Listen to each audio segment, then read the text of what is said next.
এই হলুদ ক্ষেত ছিল আমাদের খেলার মাঠ, আমাদের স্বপ্নের জগৎ। শীতের সকালে গ্রামের মেঠো পথে সরিষা খেতে হাঁটা যেন শৈশবের কোনো এক গল্পের পাতায় ফিরে যাওয়া। এই সরিষার ফুল ছুঁয়ে দেখেছিলাম প্রথম প্রকৃতির নিঃস্বার্থ ভালোবাসা। দৌড়ানোর সময় মৃদু ঘ্রাণ আর ফুলের উপর বসা প্রজাপতি উড়ে যাওয়া, মনে হতো এটাই সুখের পৃথিবী। সরিষার ক্ষেতের মাঝে লুকোচুরি খেলতাম আমরা। কৃষকের চোখ ফাঁকি দিয়ে সরিষার ফুল তুলে মালা বানাতাম। এ যেন ছিল আমাদের ছোট্ট বিদ্রোহ।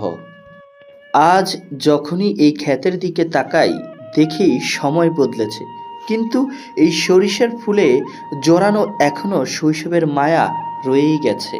এই সরিষার ফুল শুধু ফসল নয়, শৈশবের গল্প, শৈশবের স্মৃতির ভাণ্ডার। এটি আমাদের শেকড়, আমাদের জীবন।